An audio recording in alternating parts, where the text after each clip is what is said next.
Thank you for allowing me to do this. And thank you all for coming here to hear, I think, from somebody who has, you have a couple things to say. Here, he's a somewhat active member of the United States Senate, Cory Booker.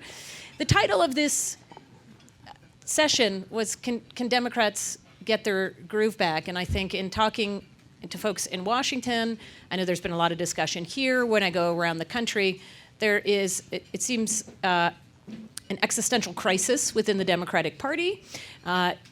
Legislatively, the Democratic Party is at its lowest in terms of the number of seats that it has for much of the 20th century. When you look at the number of state legislative seats held by Democrats, it's as low as it's been since the turn of the 20th century. The number of governors that are Democrats is the lowest it's been since the 1920s. And then, of course, the House, the Senate, and the White House are held by Republicans. And so what I wanted to do in this session, and of course I'm going to involve you all too at the very end here to ask some questions, sort of thinking about the Democratic Party as somebody who is a standard bearer of the party, has been very active in the party, and then to talk a little bit about a little bit about the past, a little bit about the future, and a little bit about what the Democratic Party is, where it's going forward. And with that, Senator Booker, I don't want to spend too much time in 2016. We spent a lot of time with postmortems and discussions, but I just wanted to start with two important points. The first is Hillary Clinton, of course, ran on a message of stronger together. For those folks who were at the convention or watched Senator Booker's speech, he echoed many of those same sentiments about rugged individualism is great, but we got to where we are because we worked as a team, and that diversity is good, and that we need to work with each other. And again, it was this very much similar to the Stronger Together theme. And yet, nobody remembers my speech because I spoke right before Michelle Obama. Oh. And she had a my mom comes up to me afterwards, "What a great speech." I'm like, "Thank you, Mom, thank you." She goes, "No, not yours, Michelle." Right, Michelle. Well, that's actually a perfect segue because, so you talked about this. Michelle Obama, of course, said when they go low, we go high. And yet, Stronger Together didn't win. Go low, go high, that didn't really win either. So was the message off? Was there a disconnect between the message that Democrats were giving and that wasn't resonating, or was it about the messenger? So, first of all, I'm so happy to be sitting here with you, Amy. Thank you very much for doing this. And thank you, everybody, for being here. It's just great to be back at the Aspen Institute, to come up onto the mountaintop, so to speak, and look for wisdom. But I just want to say, I bristled a little bit about the title of this, about Democrats, because I really wish, I almost felt like this was pushing away people that I really wish were here, like that Republicans would be in this room, or independents would be in this room, not just people who are looking for wisdom about the Democratic Party. And to get to sort of the soul of the question, why was the Democratic Party something that my family got swept up on and so many people had allegiance to and love for? I'm the guy that's a grandson of a man who, until the day he died, bragged to me about turning 14 districts in Michigan from Republican to Democrat. As many people will remember, blacks in America used to be Republicans. And the saying was, turn Lincoln's picture to the wall. And my grandfather was so happy to be working for FDR. And as I grew up, I wasn't just a Democrat because my parents were Democrats and my grandparents were Democrats. I really found myself loving my party because of its history and its traditions. This was the party of civil rights. This is the party of women's rights. This is the party of gay rights. This is the party of we, not the party of me. It's the party of inclusion. It's the party of so many of the values, workers' rights, that so defined the character of this country and so inspired me. And I know a lot of people look to this past election and really the data you just gave, governorships, state legislatures, and look at it as a source and a challenge, and frankly, what I see every day, the House and the Senate and the White House, all being controlled by the Republican Party. But I find myself sort of bristling a little bit about that, because King said something so eloquently. He said the problem today that we have to repent for is not just the vitriolic words and violent actions of the bad people, but the appalling silence and inaction of the good people. And what do I mean by that in this context? And there was a low moment in my life after an election where I felt incredibly painful. And it really, what I'm talking about, the low moment, wasn't 2016, waking up on November 9th. It was, for me, the day after the election in November in 2009. Because that was the day that New Jersey, as I was mayor of an inner city, and New Jersey elected a Republican governor. You all don't know my governor in New Jersey, but his name is Chris Christie. And this was jarring for me because the year before, when I left Hawthorne Avenue, I live and have lived for the last 20 years in an inner city below the poverty line. The median income in the neighborhood I live in Newark is $14,000 per household. And I went to go vote in Newark in 2008, and there were lines around the polling place. I had never witnessed anything like it before. And when I went up to the back of the line on the polling place, I'm the mayor of the city. I roll up deep. I was rolling deep. I had like security officers with me and everything.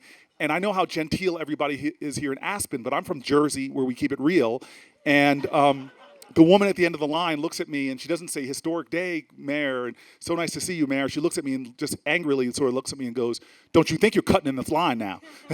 You're going to wait like just the rest of us. You ain't special." And I'm the mayor of the city. I've got cops around me. I look at the woman and I go, "Yes, ma'am." Hours to go vote. 1 year later, I go to vote, and nobody is there. It is a ghost town. And I walk in, the poll worker looks lonely, and I hug her. And I wake up the next morning on a reality that was stunning, where in a blue state, we elect Chris Christie, and then this is what happens to me, which is exactly what's happening now. Everybody wanted to race to vilify the Republicans. I literally had people come when Chris Christie cut Planned Parenthood funding, and we closed doors and lost access. People said, "Why are the Republicans doing this to us?" When Chris Christie cut the earned income tax credit, saying he wasn't going to raise taxes, but he cuts the earned income tax credit. That means the only people that got a tax increase were working class families. Why are the Republicans doing this to us? We have epidemic asthma rates in inner cities in America. Black kids who get asthma are 10 times more likely to die from it than white children. And people are coming up to me when he pulls out of the regional greenhouse gas agreements, "Why are they doing this to us?" And I look around at people and I'm saying, what are you talking about? The Republicans didn't do this to us.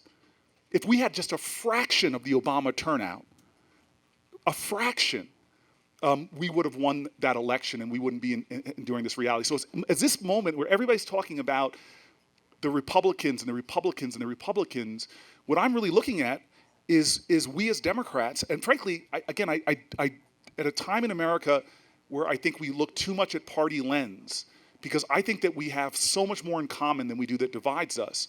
The real challenge for me is, why are so many Americans not participating in this democracy? And if more people did, I mean, I just recently talked to Obama about this, and by the way, I miss Obama and her husband. And really miss her husband.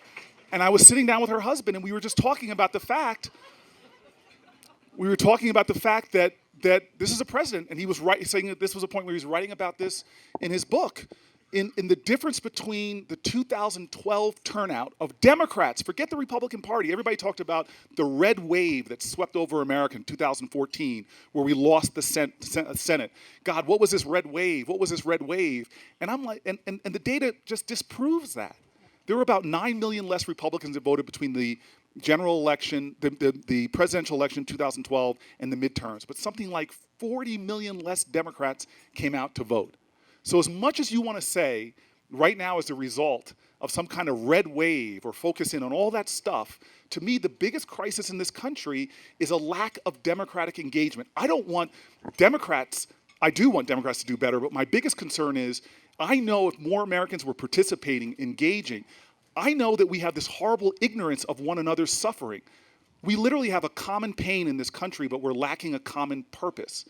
And so, to me, one of the biggest challenges that I see coming out of the last election, where I saw, even in the black community, I saw 10% less people turning out. In fact, that's what I was going to get you to talk about, was I was exactly that. I know you were. filibustering. So let's talk about that. It exactly goes to my to my question, which is we spent a lot of time, to your point, talking about the red wave. We spent a lot of time talking about white working class voters that showed up, voted for Donald Trump, maybe even they voted for Obama, voted for Trump this year. We've spent very little time talking about the fact that for the first time in 20 years, the percent of African American turnout dropped.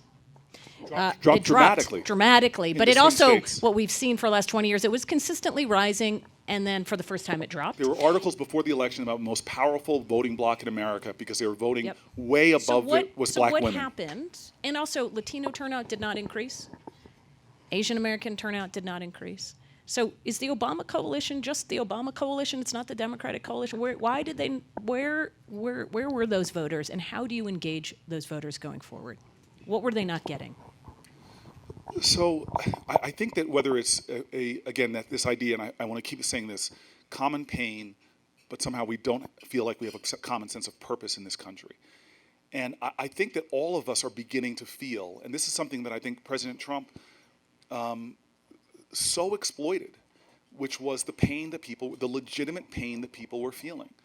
I mean, one of the most painful moments for me with my dad was when, after a shooting in Newark, and I was living in some high-rise public housing projects at the time, and my father, who was born poor, he used to joke, he said, I couldn't afford to be poor, Cory, I was just Po, P-O, I couldn't afford the other two letters, was born in a time of segregation, has stories that, to me and my generation of blacks, that in America, unrecognizable in some ways.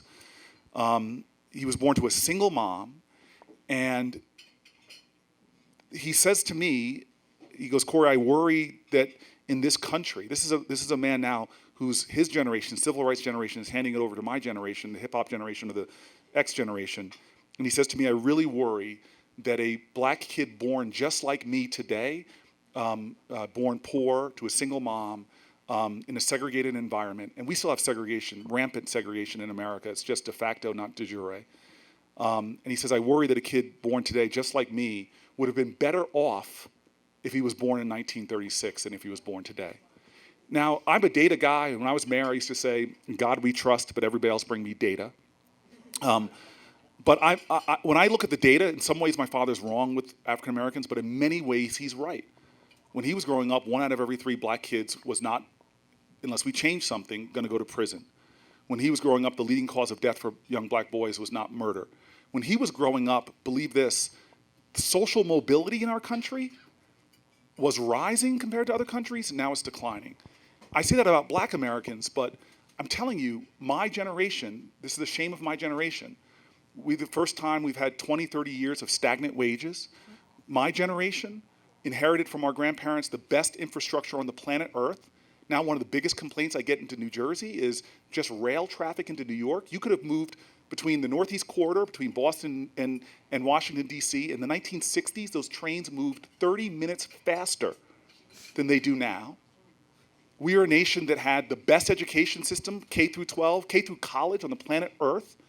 Now we've fallen out of the top 10. And so there is tragic circumstances. Nobody's talking about the fact that overall life expectancy in America right now is going down, not just for black men, white men too. And so there is a common pain in this country, but for some reason our politics is not speaking to that pain. And it's not just the Democratic Party, the Republican Party as well. We are not speaking to the pain. People do not feel like their politics is serving them. Well, is it speaking to, or is it actually solving? Is the problem that you're speaking to it, but you're not doing much to solve it? Well, I would say 2 parts of that are right.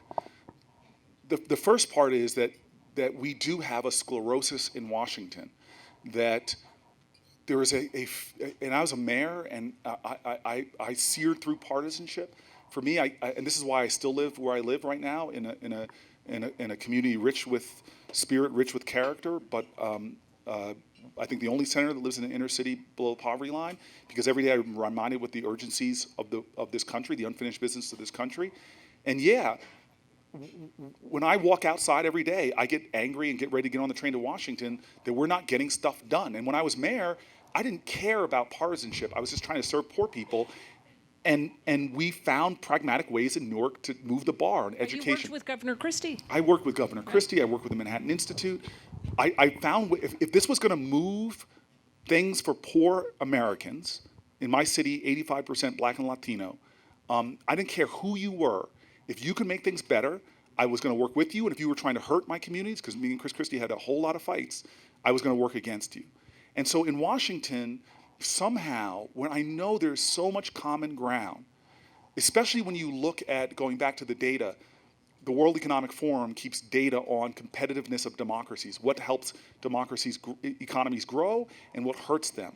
We are just not doing the obvious things to grow jobs, grow our economy, that when I can have private conversations with people on both sides of the aisle, there's agreement, but we're not getting it done. And then the second thing, part of that point you're trying to make is, I can go through Hillary Clinton's plans for America. I could go to her website and pull down the policy plans that were brilliant. On the campaign trail with her, I was blown away when it had never happened before. I've sat with lots of presidential candidates where she knew urban policy as well as I did and knew ideas. We would have policy discussions that would get me so fired up that she would be the president. I mean, I got so excited on the campaign trail for her presidency. So it's not that she didn't have the better ideas, but we didn't make people feel that she was the person that was going to fight and get things done for her.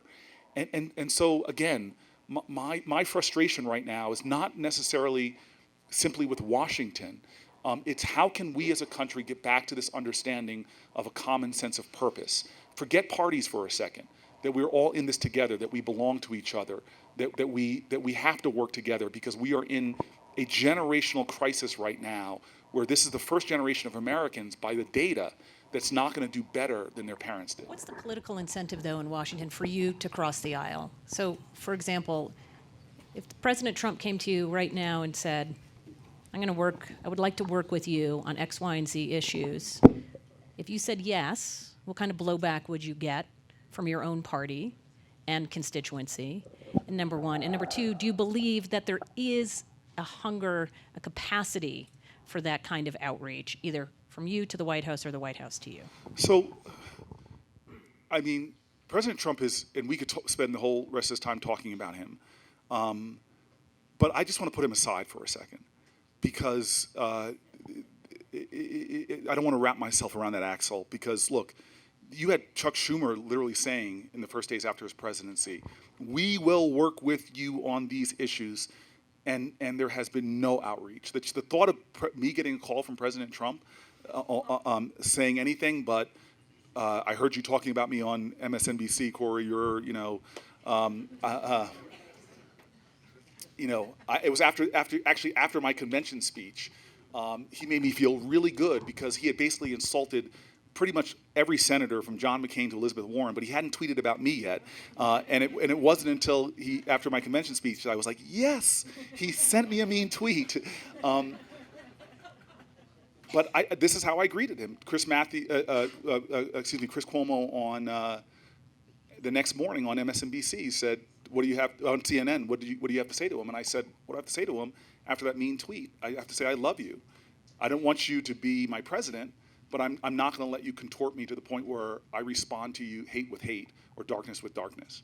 And so I want to put him aside for a second, because I'm trying to love him every day and pray for him, because I think that he has brought a toxin into our political climate that is so damaging that it's hard for me to even imagine him now, after 6 months, rising to a level of dignity and character that this country needs.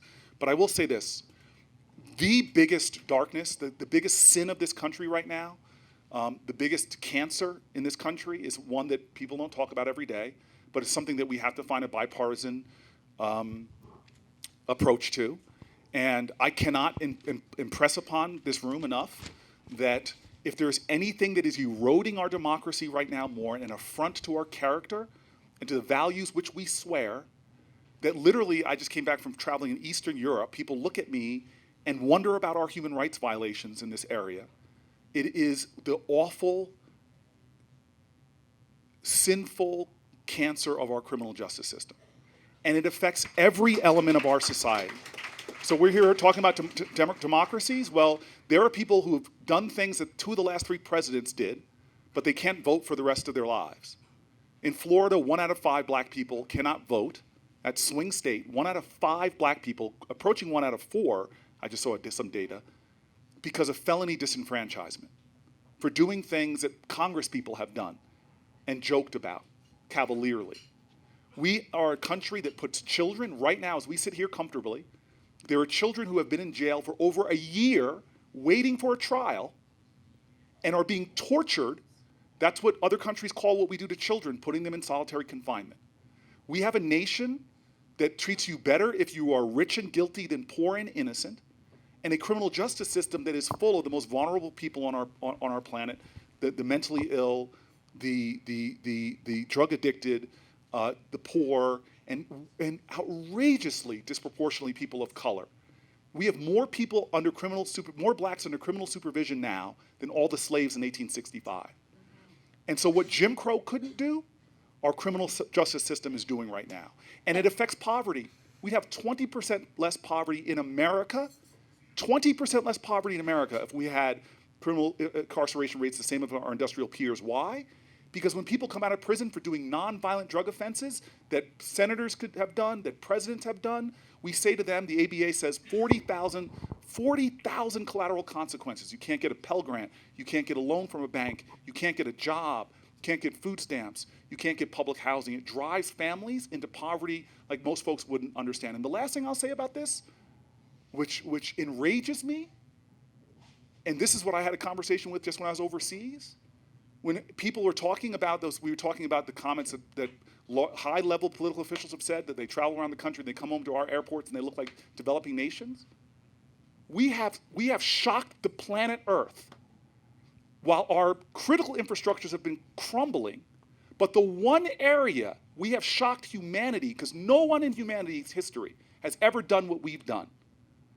We only have 4 or 5% of the globe's population, but we have 25% of the globe's prison population. How did we accomplish that? By investing trillions of dollars, while our roads crumbled, our bridges crumbled, trillions of dollars in building prisons. A new prison every 10 days from the time I was in college to the time I was a mayor of the city of New York. And we don't see this. We don't see the suffering of our fellow Americans. And so you want to tell me why black voter turnout's going down? You want to know why? Last weekend I was in Alabama. Why is the senator from New Jersey going to Alabama? Because I don't get it how in our country, poor black communities from Louisiana to Alabama to North Carolina to even in Newark are living in conditions where we have a hateful hypocrisy where nobody in here would allow these conditions to exist in their communities. And when I would sit in churches, I must have been in 6 churches last weekend, black churches, having senior citizens begging me, no one will listen to us. With corporate villainy, where they put landfills in our communities. And now we can't even hang our clothes outside because of the stench in the clothes when they're drying. I literally went to a place in Louisiana called Cancer Alley, where they just released EPA data where the toxins, the carcinogens in the air, are hundreds of times more than the legal allowable limits. And nobody seems to care. This is violence. In the 60s, we all raised our consciousness because we saw the billy clubs hitting poor black kids. But now, in America, community after community, and I'll say this one thing, and I know this, but I have to get this off my chest. When I traveled around for Secretary Clinton, and when I go to black communities for other candidates, I have black leaders, local leaders that will pull me aside and say, what the hell? Y'all just show up when it's election time. Yeah. But right now, everybody can think of Flint as synonymous with injustice. Reuters just released a report. Where's the outrage? Where's the marching in the streets that over 1,000 other jurisdictions have lead levels in our kids' blood that's 4 times higher than the Flint lead levels in kids' blood?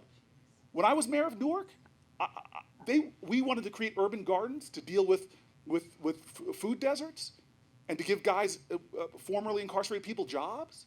And I started making these clearing entire city blocks to plant gardens. And the state comes in and says, you can't plant in the soil because it's too toxic. And so this is the problem the poverty of empathy in this country is getting to a point where, yeah, there are white folks in factory towns who don't understand. While in Germany, they come up with plans. We have this arrogance of the college dream in this country, where 2/3 of Americans don't have college degrees and they're made to feel like second-class citizens. Well, what are they doing in our competitor nations? They're not making people feel lesser. They're pouring money and resources into apprenticeship programs that are actually connecting people to work. Here in America, we got 5 million jobs waiting to be filled. When I met with manufacturers in Newark, the biggest complaint to me was they couldn't find people to fill actually awaiting jobs. So we have the capacity to solve our problems, but we have this poverty of empathy that lets things fester to the point where Americans don't believe their politics works for them anymore. And yet, criminal justice reform was one of the few bipartisan agreements. You have folks very far on the right who have been working on criminal justice reform, very far on the left. This was the one issue where we thought we were going to get some bridging, some bipartisanship.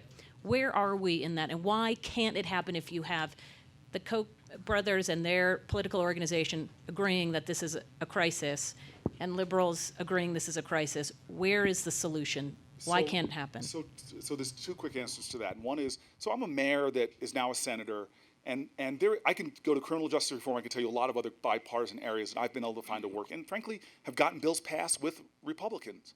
And so this idea that there's not a possibility, a potential to come together and get things done. When I first got to the Senate, Chuck Grassley was sounding a little like Jeff Sessions in preaching against the kind of things that I was finding common ground with Rand Paul. And so I went to work for over 2 years. Mark Holden, who's the corporation counsel for the Koch brothers, he is a friend.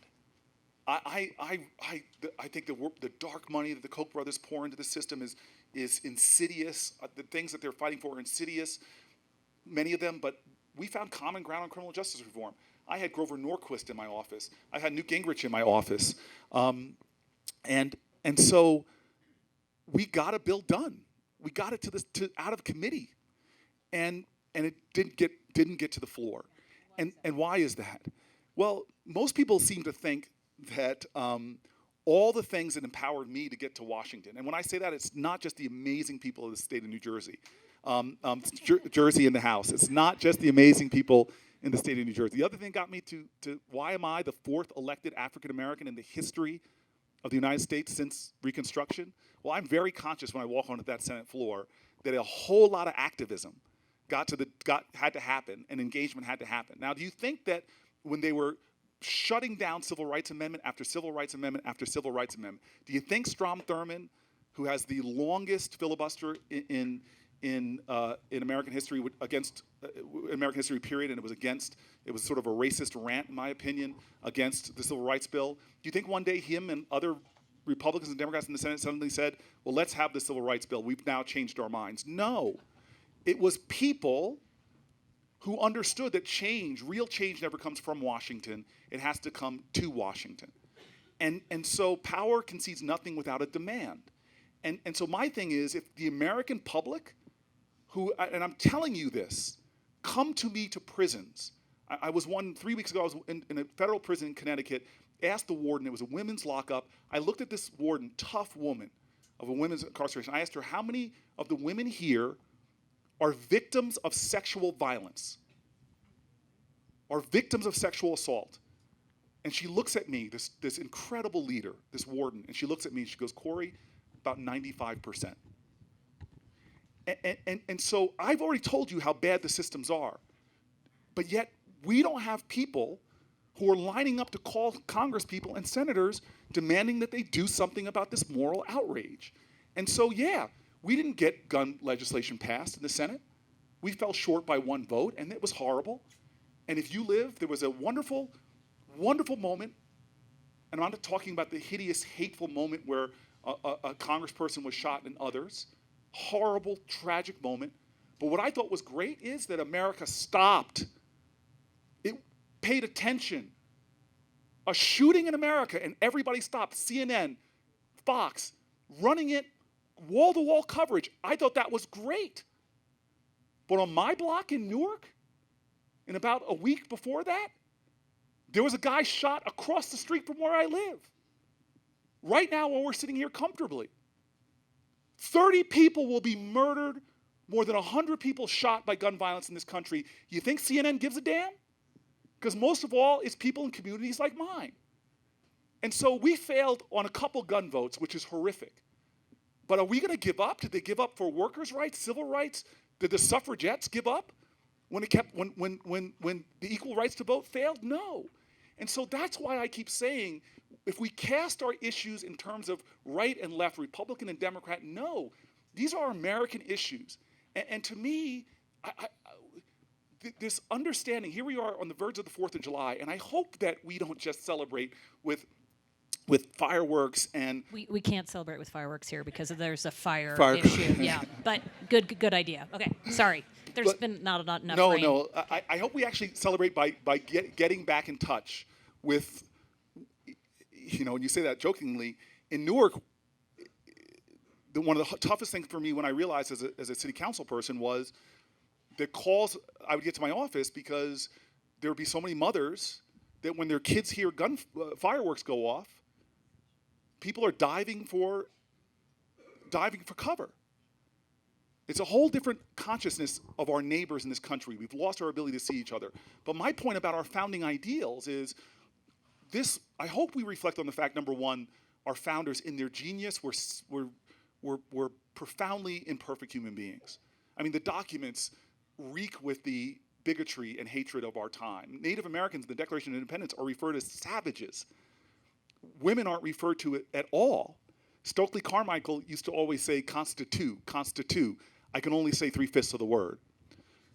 But the genius of our founders is they seem to get something that we have. My generation right now, as I look at our political landscape, we're losing. The founders in the Declaration of Independence put forth the greatest, I think, in humanity, the greatest declaration of interdependence. They elevated this idea of love. They may not have put that word in there, but to me, love, patriotism is love, and you can't love your country without loving your countrymen and women. And love is not a being verb. It's not a soft word. Love demands sacrifice. It demands service, and it demands this understanding that my destiny is interwoven with yours. And so how do they end the Declaration of Independence? They ended by saying, if we're going to make it in this country, we must, and now I quote, mutually pledge to each other our lives, our fortunes, and our sacred honor. Think about that in the context where we are so divorced from each other as a nation that in neighboring towns, we fail to see the suffering of our fellow Americans.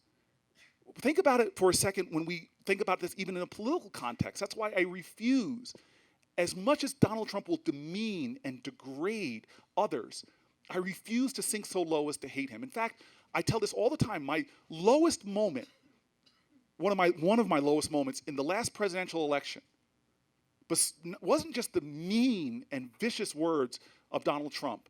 It was actually in a presidential primary where I watched my governor, and again, I could write a dissertation on my disagreements with him, but I have him on my phone right now. If I called him up and said, I need to talk to you, he would answer my call. And I watched my governor get pilloried by other Republican candidates for doing what? What was his sin? It was hugging Barack Obama.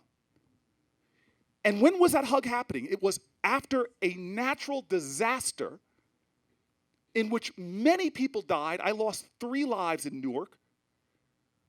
Billions of dollars of property damage. People lost their whole lives. And Barack Obama flew in its immediate aftermath, walking down the steps, and the 2 men hugged. Now look, I'm a hugger, and it wasn't even a good hug. It was one of those uncomfortable sort of male hugs. But imagine we've gotten to the point in our American conversation where we have vilified each other so much, American to an American, that touching someone of a different party is something that's considered the sin. And I want Americans to understand that the real sin is not the Republican Party, the Democratic Party, and I will be the first to protest what the Republican Party is trying to do and fight against it and call it craven and evil, the health care bill. I'll be the first to do that. But I know deeper than that, and symptomatic of the culture we have right now, is this problem we have in America where we are so now divorced from each other that we don't see our humanity, and we have lost in too much of a way that pledge we have to each other. To put forth for you my fortune, to put forth for you my life, to put forth for you for my sacred honor, to understand that if you are experiencing injustice in Alabama, it undermines my injustice in New Jersey. If you are experiencing a villainy in North Carolina, I can't live comfortably in Colorado. That we are all in this together. And if we allow our politics to tear us apart, or even worse, our self-interest, or even worse, the only thing necessary for evil to be triumphant is for good people to do nothing. If we allow our apathy to be the way where we can't even go to the polls, then the whole idea of America, which is not about our founding documents, the idea of this country, trust me, if it was about those founding documents, I may still be in slavery.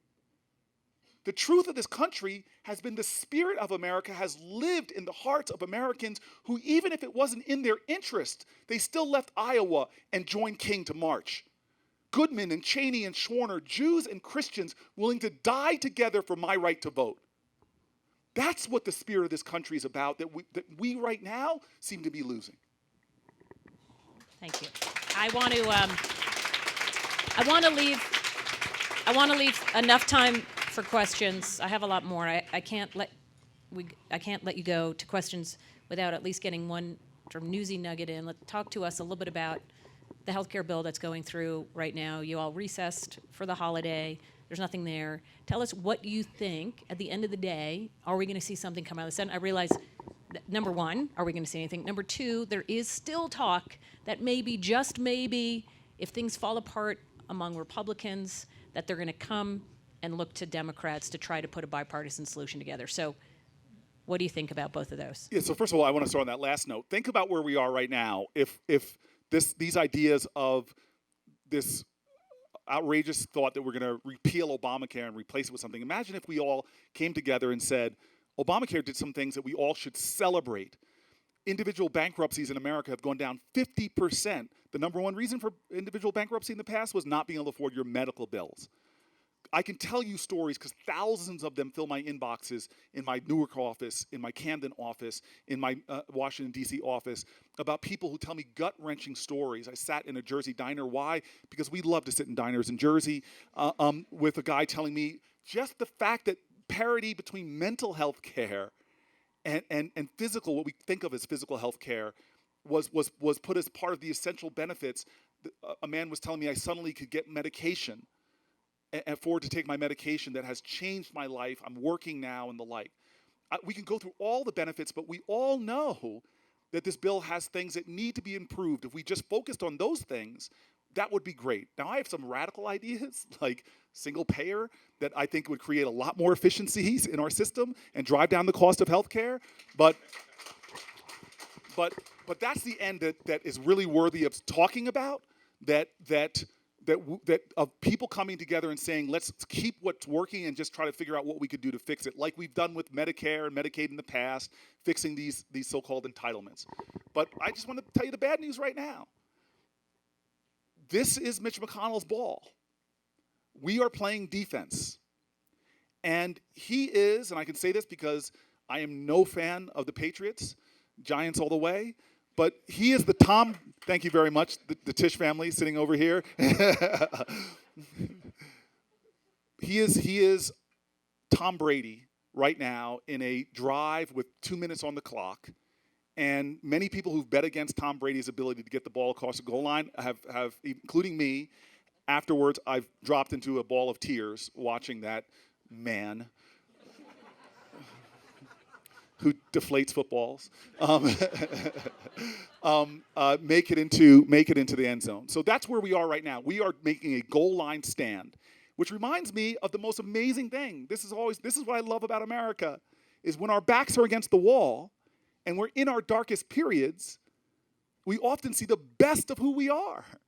That's why I love living in Newark, because we're still fighting in this city to make the American dream real. And I've seen the greatest American heroes in my life have been grassroots activists in Newark who are still fighting for the American dream. Well, here, I went to Dulles Airport to try to argue with the Customs and Border Patrol to let folks who are being detained have lawyers, and I see one of the most amazing sites I've ever seen in my life. As Muslims, not even Muslim Americans, were coming off of planes, there were hundreds of people cheering them. There were folks with kippas on, cheering Muslims coming off of a plane. That's what America looks like. After my lowest point, I had to sit up on the dais and listen to a president give an inaugural address, and it wasn't with malice towards none and charity towards all. It was with malice towards a whole bunch of folk. It wasn't we have nothing to fear but fear itself. It's I'm going to make you afraid.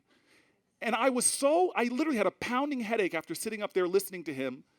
And the next morning I wake up and I see hundreds of thousands of Americans pouring in for the Women's March.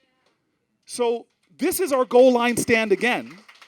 And last week, if you were in DC, it was amazing. Clergy, 24-hour. I sat with John Lewis on the steps just to do a Facebook Live, and before we knew it, hundreds of people showed up. And so please don't think that this healthcare bill is dead.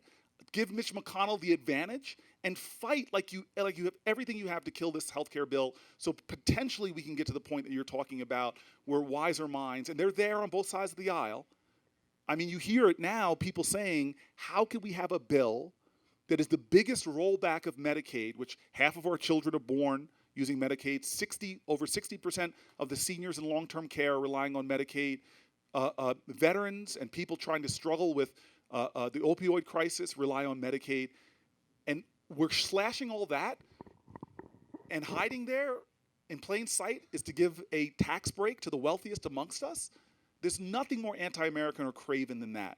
And so I think that right now, I'm not exaggerating, there are deal-making trying to go on. There are thinking of what inducements can we give to Republicans. There's pressure being put on.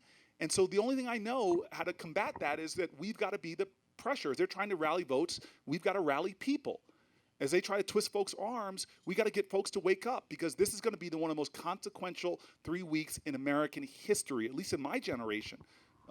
We're at a crossroads between who we can be as a country and, unfortunately, who I don't want us to be as a nation. Okay, I want to make sure we get a couple questions in. Also, we understand that this is the last session before our final session, so if everybody can make their questions as tight as possible, that'd be fantastic. I'm going to go right up here. Here's a microphone right behind Ashley. you. Hello. So I'm just thinking about you as a mayor and what's happening like in Jackson, Mississippi with the Jackson Plan and Chokwe Lumumba, and like what you think the Democratic Party has to learn from people making radical change at a municipal level. So I think that the best ideas going on in America right now are going on where mayors are doing them. And when I was a mayor, in fact, Mayor Bloomberg, I think, is doing something really brilliant, which is trying to pull together other mayors and seed the best innovation ideas. If there's an issue globally, some mayor has figured out what to do about it. I mean, we lowered our carbon footprint in Newark just through common sense ideas. We showed how you could take returning offenders and literally almost drop their recidivism rates down to zero, or save tons of money. So you take climate change, you take healthcare delivery. I was able to do a pilot program where we were forcing pharmaceutical prices lower for Newark residents in order to get them incentivized to go into primary care, which ultimately drove down healthcare costs for everybody. So mayors are the great innovators in America right now, and I'm so proud. But this is where I worry. We've got an administration that wants to undermine mayoral innovation, or stop doing the kind of incentives for mayors to do it right. And I see this in everywhere from immigration issues all the way to police accountability efforts. They're trying to roll back on the kind of things that incentivize as well as pressure localities to do the right thing in terms of civil rights and justice and innovation. In the back there.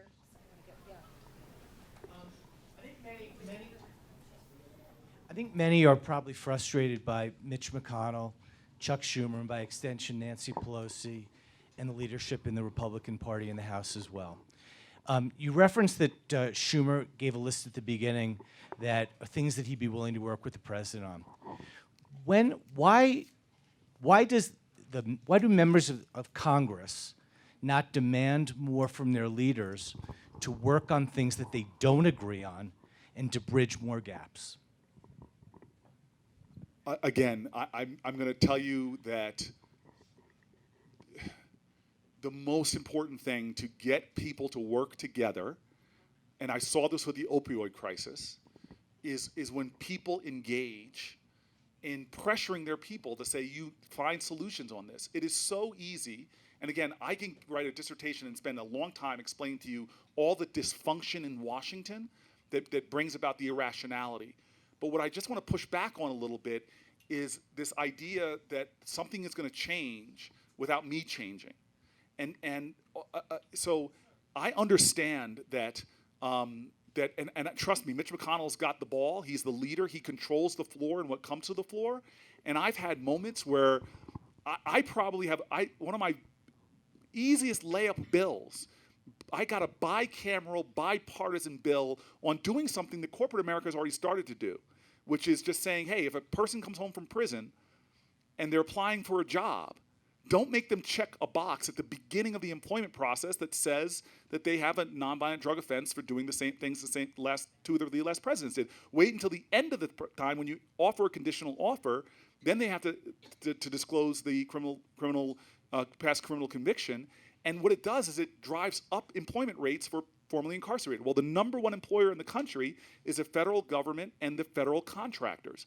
And so I got Darrell Issa and Ron Johnson, bipartisan, bicameral, but we can't get the bill to the floor, which would probably get in the 90s of people voting for it.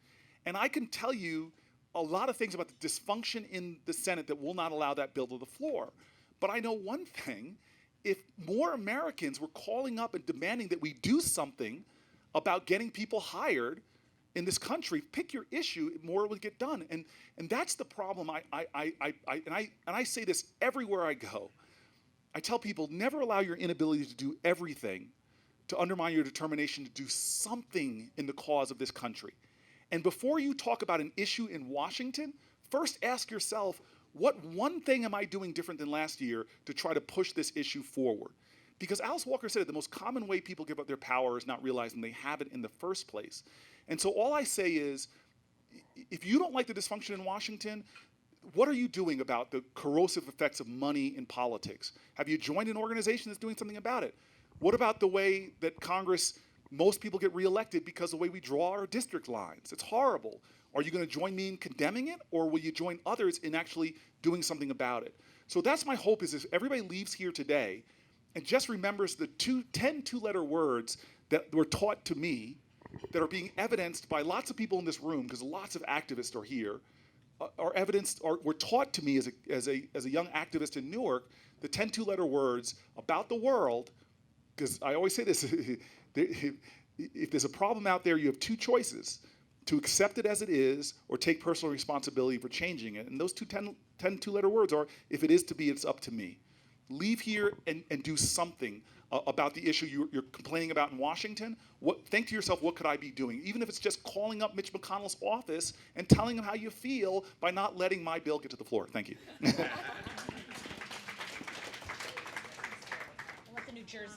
First, I just want to say I'm a native New Yorker, migrated to New Jersey, and I'm incredibly proud to have you. So you're like George Jefferson, you moved on up. But I just want to say first, I'm incredibly proud to have you as my senator, and I want to thank you for the leadership that you're giving this country, because we need more people like you. So I want to take a moment to applaud you and the inspiration you provide us. So my question to you is, followed your journey coming from a mayor, becoming a senator. What was the greatest challenge you faced, or the biggest surprise you saw from running into burning buildings in Newark and appearing on the Ellen DeGeneres show, and then going to DC and taking the transformational change you've made in Newark and trying to take that on a national level? Can you tell us a little bit about those challenges? So most people might not know this, but the Wall Street Journal pointed out I'm the 21st mayor in American history to go straight from being a mayor to being a United States senator. It's a sort of an unusual path, but I'm in love with mayors. I think that they're just incredible, insightful people who are really great leaders. And I was saying this about my friend Vicky here, is I know there's a lot of people who are very generous to national leaders, but find mayors, especially mayors of tough cities, and even if you just say, hey, I was thinking about Detroit, I don't know what the problems are, but you look like a promising person, let me support you or support something Newark really benefited from that. It became a national city that a lot of folks got involved. And so the biggest surprise for me going to the United States Senate was actually just good surprises. You have to understand what it's like for a sort of the next generation of senators. The sort of ex-geners are starting to move into the Senate as the baby boom generation is starting to move out of the Senate. And I'm suddenly sitting at the table with people that are people I watched. Some of them I watched, I don't mean this in any derogatory way, but some of them I watched since I was in high school. Incredible titans of the Senate, you know, John McCain, Patrick Leahy, Dianne Feinstein. And what I've just loved to getting to know them on both sides of the aisle as human beings is how human they are and how much they really care. And as much as we want to vilify politicians sometimes, I can say this for my Democratic caucus, I've been so inspired sitting there at times listening to, I remember Barbara Mikulski early on, this incredible Spitfire, one of the early women that served in the Senate, and to listen to her talk about Black Lives Matter and how, listen to her saying things that I wished in a private caucus meeting that communities could hear. And so, you know, these are, as much as I wanted to view them as titans, these are just good Americans who are very responsive, and that's been an encouraging part of this journey. And then on the Republican side, the one thing I'll say is I've been very happy with legislation that I've been able to get passed. I've only been in the Senate for 3+ years, and I've been able to pass legislation with everybody from Ted Cruz to Roger Wicker. Not things that are going to make headlines, but one of the reasons why, for those New Yorkers around here, New Jerseyans, that we have those tunnels now having gone from being killed. Remember, the tunnels between the busiest river crossing in North America is the Hudson River, and we are at an existential crisis. That artery of the Hudson River, which is still, if America was a body politic in terms of our economic vitality, that's the jugular vein, which is being constricted right now by infrastructure that's choking business and industry, literally to the point that the Secretary of Transportation under Obama was telling me that people are so frustrated in the Northeast region that they use Canadian ports. So this is such a critical infrastructure problem that I was able to sit with Roger Wicker, as well as great leaders in the New York area, senators on both sides of the river, Cuomo and Christie, and hammer out a deal and get legislation incorporated into a larger infrastructure bill to move that along the pathway. So there is hope to get things done. Yeah. All right. Billy, go ahead. So just how do Democrats get their groove back? It can't be just organizing and showing up and being motivated, because ever since Trump got elected, we've seen more of that than almost ever. So tell me how we get our groove back. So I appreciate that people came up to me before this thing that wanted to talk about the Democratic Party, the Democratic Party, the Democratic Party. And I just desperately want to talk about people, and you happen to be Democrats. Because I'm a grassroots political person, and that's how I came up. And the way we changed the course of my city now 30 years into it, after 60 years of declining population, of declining schools, of seeing wealth leave, all the challenges that Newark saw. Right now, if you came back to my city, you will see a growing population, the biggest economic development period since the 1960s. Growth, I can give you all the data. But I tell people that was a political movement in Newark, and a lot of folks doing it, but even deeper than the political movement, it was an activist movement. And this is what, you cannot expect change. You just can't unless you engage more. And so I just want everybody to take responsibility for your party and do something. And I'll tell you at that in just one paragraph. So when I came to the Senate, my dad had just died. And so my mom went to have me meet with John Lewis. And it was a wonderful day for me to become a United States Senator, shocking for my family. And my mom always says, behind every successful child is an astonished parent. And so my mom's having a field day, and we go visit with John Lewis because she wants to be grounded before I take an oath of office to remember what got me there. And last week I sat with John Lewis on the steps of the Capitol talking about this health care bill. And I didn't know I thought I had told him this beforehand, but he literally can say, but for what I did, you wouldn't be a senator. And the reason why he could say that is because when my family went to move into Harrington Park, New Jersey in 1969, they wouldn't show my family homes. And we got a white couple through a fair housing council and a group of lawyers to fight this. And the white couple would show up to a look at a house right after my parents would. My parents would find out it was sold. The white couple would find out it's still for sale. My parents fell in love with the house. They were told it was sold. The white couple went in, put a bid on the house. The bid was accepted. On the day of the closing, instead of the white couple showing up, my father and a volunteer lawyer show up. The real estate agent is so upset. He's violating the law. So upset he stands up, doesn't just say, mea culpa, I'm wrong, punches my dad's lawyer in the face and sigs a dog on my dad. Rigmarole, crazy stuff happens. Long story short, we move into this town, as my father called us, the 4 raisins in a tub of sweet vanilla ice cream. And my dad tells this story all the time when I'm growing up. Eventually, every time he would tell the story, the dog would get bigger. Soon he was telling me, son, as I'd walk around the house, taking my luxurious privileges for granted, he'd be like, boy, I had to fight a pack of wolves for you to get in this house. So I'm on the steps with John Lewis telling him, I said, sir, I didn't know that John didn't know this. And John Lewis, he's my colleague, but I don't call him John. Sir, Congressman Lewis. I said, I don't know if you know this, but when I went back to fact check this story I had heard all my life, I didn't want to have sort of like a Ben Carson moment when I wrote my book. So I'm fact checking everything. And I find the lawyer who organized this sting operation.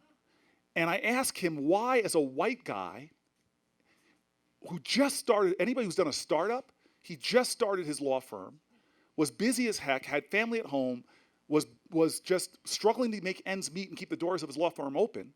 I said, why at that point in your life would you start representing black families and going through these elaborate sting operations to help families like me move in? And he goes, wow, well, I remember the exact day. This is an 84-year-old man, Arthur Lessman, God rest his soul, he's now passed away. And I said, why? And he goes, Cory, I remember the day. And I thought he was going to say like July 4th. He goes, no, it was a Monday. I remember it was a Monday. And I'm like, okay, sir, why do you remember it was a Monday? And he goes, Cory, because that Sunday, I was sitting on my couch comfortably, watching my TV, and I saw these people in Alabama trying to cross a bridge. And then they got beaten by billy clubs. And it so moved me that I went to the work the next day and told my partner we had to close our law firm and go to Alabama. And he laughed at me and said we couldn't afford it. So we said, okay, well, we can't address this issue, but maybe we should do the best we can where we are with what we have. And they got on the phone, calling around, found the Fair Housing Council, and they got a case file handed to them, Cory and Carolyn Booker, my parents. And so what I say to all these people who worry about the Democratic Party, I just hope that people understand the power that they have. Here's marchers on a bridge standing up for an injustice in a different part of the continent that instantaneously, their one act of righteous defiance changed the heart of somebody hundreds and hundreds of miles away, but love didn't stop there. Triggering that one heart then changed the destiny of children yet unborn. That's one action. I was proud to give these marchers the Congressional Medal of Honor, and as I looked at them all, think how I felt. You had no clue that taking one stand would transform outcomes. I would not be sitting here right now if it was for that one act of love. And so if we have that power as agents of this democracy that needs love, remember, patriotism is love. If we have that power sitting on our couches and get caught up in what I call a state of sedentary agitation, when we're so upset about what we're seeing, but don't realize that this country has gotten to where we are because people, ordinary Americans who did extraordinary things, who joined the story of this country, which is a conspiracy of love. They went to church basements. They were Quakers that went to barnyards, that did the best infrastructure project this country's ever seen, the Underground Railroad. They're people that decided, you know what, those Irish working in slums, organizing for workers' rights, they got something going on there. I'm going to be a part of that fight. I don't know what it is, but we can do more as agents of this democracy. And we are the best country on the planet Earth, but I worry, and the only thing literally separating us from rising in my generation, to the heights of my grandparents' generation in terms of leading the globe. The only thing stopping us is not can we, it's do we have the collective will. And that necessary, important, unequivocal thing that has to happen is for Americans, as diverse as we are, different races, different religions, native-born Americans, immigrants, the critical ingredient that has to happen, the biggest worry I have right now, is that we have stopped seeing each other. That Ralph Ellison's idea of invisibility is coming back, where we can't even see the suffering of people that often are just 15, 20 miles away from us.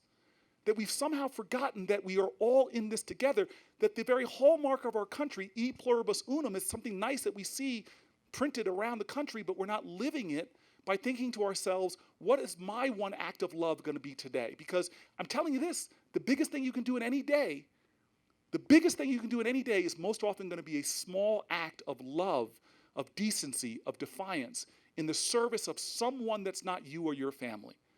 That's the story of America. And for the Democratic Party, as well as for this great republic, it is the only thing that can save us. If we realize that we are one nation under God, indivisible, and fight for liberty and justice for all. Thank you. Okay, we have time for one more question. If there's anyone who wants. Okay. Very last question back there, and then we will wrap this up. Senator Booker, education is the key to solving many of the problems that you have talked about. The traditional public school systems in our urban cores have failed students for decades. While I know you personally have been supportive of education reform, the Democratic Party has not.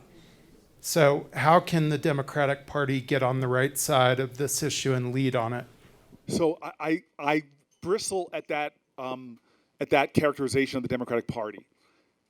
When you send kids to school who are nutritionally unfit to learn because their parents are struggling with an environment where we're cutting food stamps, when we're sending kids to school who are, in terms of their health, how many tens of thousands of inner city poor Americans have elevated blood lead levels?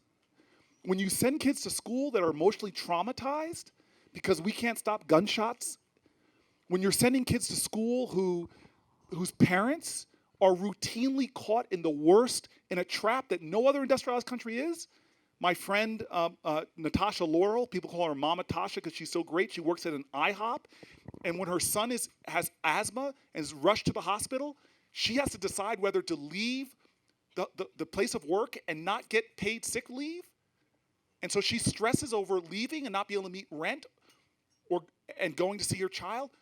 All the things that the Democratic Party fights for that would give kids a fighting chance, our competitors are kicking our tails because they now understand that investing in early childhood education is something that's universal in Germany. I could go through our competitors and get it right, but we somehow don't understand that the time between the pregnancy and the second year is where the majority of brain development's done. I could tell you how to save $7 government dollars right now, and it's just something called nurse-family partnerships. In America, at-risk parents, if they just have somebody go home, but that's something that even a fiscal conservative should get behind. All the things that is happening in Congress since I've been there in 4 years that are undermining my kids in Newark or Camden or Patterson to succeed in schools, all of those things we're being fought on in Congress right now. So if I'm going to celebrate the party that wants to prepare kids, that understands the urgency of what's happening for children, that are fighting for prenatal care and stopping the Republicans from rescinding Medicaid, the education party is the Democratic Party. And so, yeah, I'm a guy on the ground that fought for education innovation. And yeah, I've taken criticism from my own party for it. And I'm proud of the results. Newark has been picked as the #1 city in America for beat the odds schools, high poverty, high performance. Newark is the #4 city, according to Brookings, for giving parents public school choice, quality choice. We have seen, since I was mayor and decided to step out on a limb and innovate locally, if you're a black kid in Newark, your chances of going to a high-performing school went up 300%. Yeah, I think there are ideas in Newark that I want to see go to other places in this country. But I bristle when people criticize Democrats because I know this in my city. If my kids got the adequate prenatal care, if my kids weren't living in a time where literally their air, their water, and their soil is poisoned by toxins, if my kids didn't have emotional trauma from the levels of violence that are in our communities, I could go through all the things that would give my kids better fighting chances in public education than now. So to put everything on the schools and say public schools are failing, that is just not the right picture. What is failing is this country that says we love our kids, but they forget love is not words, it's what are we doing for kids? And if you want to see what our competitors are doing, look around the planet Earth and see how love is being manifest through policies. How can we be a country, as wealthy as we are, that we still have 20% of our kids born in poverty? And just that magic thing, whether a family is below poverty or above poverty, if you're below poverty, only 9 out of every 100 kids will go to college. So I don't want simplistic solutions. If just the Democrats would embrace charter schools, that's going to be great. Well, you know what? I really like to have those conversations with people because there's so much simplicity in educational conversations. Most people don't even know what they're talking about. There's differences. The differences. But, you know, I always say, everyone wants to talk about charters or non-charters. Let's just talk about great education and not great education. But I'm proud to be a Democrat because when it comes to fighting for kids, I don't care who you are in the spectrum of my party, we are fighting for kids on the things that will really make a difference in their education.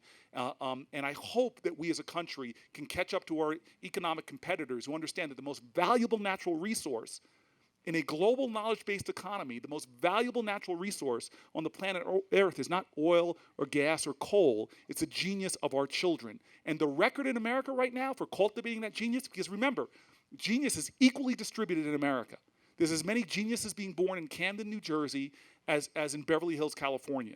But somehow we take that precious genius and beauty and brilliance and we squander it because we're not there for those children, especially in their earliest years. Thank you. All right. Thank you, everybody, for coming. Thank you, Senator Booker. If you haven't already gotten a selfie with him, I'm sure you'll find a way to do that afterwards. Thank you.